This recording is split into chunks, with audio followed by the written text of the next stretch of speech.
गिबियावनो बयखौबो बड' निउस इउटुब चेनेलनि गोदान खौराङाव बरायबाय। नोंथांमोननि थाखाय बे समाव माखासे खौरां लाबोदों। भिडिअखौ जोबजासे नायलांनो दाबाव आरो चेनेलाव गोदानब्ला अन्नानै साबस्क्राइब खालामना बेल आइकनआ अलाव होनानै ला आरो भिडिअखौ लाइक कमेन्ट शेयार खालामनो गुरै खावलायबाय। दानिया फैदो दिनैनि खौराङाव। गिबि खौराङाव दङ गुवाहाटी नोगोरमानि सुमन्त शंकरदेव कलाक्षेत्रआव खुंफुंनाय इउबिपिअनि खुंगा गुथि बोसोर जथुम्माया जोबलांबाय। कामरुप मेट्र' जिल्लानि गुवाहाटी नोगोरमानि सुमन्त शंकरदेव कलाक्षेत्रआव 5, 6 आरो 7 जानुवारियाव सानथामनि हाबाफारिजों खुंजानाय खौसेथि बर' सुबुं आफादनि खुंगा गुथि बोसोर जथुम्मानि मैया जोबथा सान। खौसेथि बर' सुबुं आफादनि आफादगिरि मन'रन्जन बसुमतारिनि मासि सामलायनायाव खुंजानाय गेवलां मेलाव गाहाय आलासि महरै बाहागो लायो आसाम आयेन आफादनि बुंथिगिरि बिस्वजित दैमारिया। थांखिजानाय बुंथिगिरि महरै BKWSनि गायखुंगिरि मेहनेश्वर बसुमतारिया बाहागो लायो। लोगोसे हाबाफारियावनो मन्त्रि पीयूष हाजरिका, अतुल बरा, केशव महन्तजों लोगोसे माखासे मानि सुबुं दैदेनगिरिफ्रा बाहागो लायो।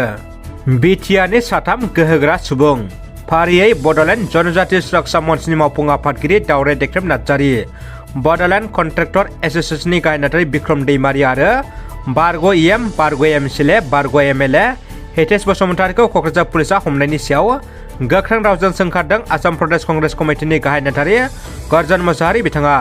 गर्जन मोसाहारि बिथाङा बुंदों बिजेपि दोलोआ बर' हारिखौ फोजोबस्रांनो नाजादों आरो बेफोर गासैबो षड्यन्त्र एबा फाव फान्दायनाय होनना गोख्रों अजद दैखांदों। 14 नं चिरांदुवार ब्लक इउपिपिएलआ सुबुं सम्पद आरो हानजा सम्पद हाबाफारिजों लोगोसे लावखार ओंखाम जानाय हाबाफारि लादों। हेलाव बाजार साखाथियाव थानाय बरदैलाम लावखार ओंखाम जाग्रा थावनियाव सुबुं सम्पद आरो हानजा सम्पद हाबाफारिजों लोगोसे लावखार ओंखाम जानाय हाबाफारि बानजायदों 14 नं चिरांदुवार ब्लक इउपिपिएल आफादा। लोगोसे बे हाबाफारिनि गेजेरजों 14 नं चिरांदुवार ब्लकनि सिङाव थानाय मोनफ्रोमबो सरकारि बिथिंजों हाबा मावनाय आरो मावनांगौनि सायाव गुवारै सावरायलायनाय जायो।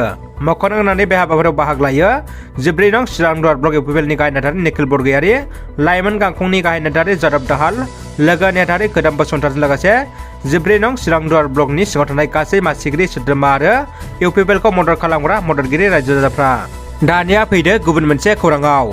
बिटिआरनि चिफ प्रमद बर'आ गाद्दार, प्रमद बर'आ जोलैनि हांगार, प्रमद बर'आ जातिद्रही, प्रमद बर'आ बर' हारिखौ फानबाय।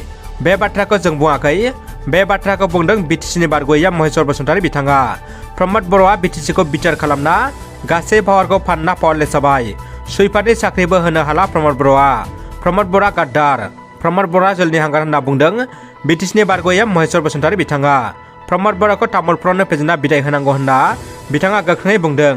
तामुलपुर जिल्ला बिपिएफनि मावखुलियाव तामुलपुर जिल्ला लाइमोन बिपिएफनि मावथि जथुम्मा जायो। बे जथुम्मायाव बाहागो लाना प्रमदखौ गोख्रों रावजों सोंखारदों बारग' EM महेश्वर बसुमतारि बिथाङा। बिटिआरनि 3 गोख्रों बर' दैदेनगिरिफोरखौ हमनायनि सायाव क'क्राझार पुलिसआ माखासे खेंफोरथि होदों। पुलिसनि सुलुङाव फोरमायनाय बायदिब्ला माखासे सुबुंफोरा बर' हारिनि गेजेराव गोदानै मोनसे हाथियार दैग्रा हानजा दानो थाखाय सावरायबाय थादोंमोन एबा दानो थाखाय थियारि जादोंमोन। बे सुलुंखौ मोननानैनो क'क्राझार पुलिसआ 3 सुबुं फारियै दावराय देख्रेब नार्जारि, बिक्रम दैमारि आरो बारग' MLA हितेश बसुमतारिखौ थांनाय हरनि समाव हमदों। एडिशनेल SP नबनीता शर्मा बिथाङा गोनो गोथो रावजों बेबायदिखौ खौरां बिजोङाव फोरमायथिनाय नुदों।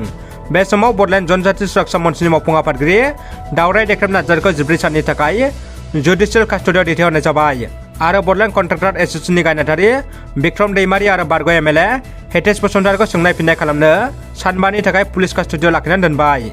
बर' हारिनि राजखान्थि अलखदखौ लाना सावरायदों। काजलगावआव थानाय चिरां जिल्ला एबसुनि मावख'नि लांगोनायाव क'क्राझार लकसभा बियाबखौ ST हिसाबैनो लाखिफिननाय आरो गोदानै बानायनो गोनां उदालगुरि लकसभा बियाबखौबो ST बियाब बानायनायनि सायाव एबसुनि बानजायनायाव गासै हानजा आफादनि थान्दैफ्रा जर'खा सावराय मेल खुंदों। सावराय मेलाव बर'नि राजखान्थि दैदेनगिरि आरो गोबां आफादनि दैदेनगिरि मेलेमजिबि सुबुंफ्रा बाहागो लायो। सावराय मेलनि गेजेरजों गोख्रों थांखि लायो क'क्राझार आरो उदालगुरि लकसभाखौ ST खालामनांगौ होनना।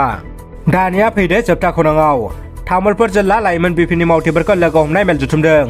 तामुलपुर जिल्ला लाइमोन बिपिएफनि बानजायनायाव जिल्ला बिपिएफनि मावखुलियाव मोनसे मावसुमा मेल खुंफुंनाय जायो। बिपिएफ दोलोखौ गोख्रों खालामनाय थांखिजों तामुलपुर जिल्ला लाइमोन बिपिएफ हानजाया बे मेलखौ लादों। बे हाबाफारियावनो MLA दुर्गा राजपुरा बुंथिगिरि सापागुरि बियावनि बारग' MLA हितेश बसुमतारिखौ थांनाय हरनि समाव आसाम पुलिसआ हमनायखौ दुखु फोरमायनायजों लोगोसेनो बिथांखौ बिपिएफ हानजाया आयेन बायदियै मदद खालामगोन होननानै बुङो। हितेश बसुमतारिखौ मा सेक्सन लागायनानै पुलिसआ हमदों बेखौ मिथिनाय उनाव आयेन बायदियै राहा लागोनखौ मिथिहोयो। बेजों लोगोसेनो आगोलनि बारग' EM महेश्वर बसुमतारि बिथाङा बुङोदि हितेश बसुमतारिखौ आसाम पुलिसआ हमनाया सोरखारनि फाव फान्दायनाय। बिथांखौ नंखाय माखासे फैसा खालामनानै पुलिसआ हमदों होनना हितेश बसुमतारिया गोख्रोङै बुङो।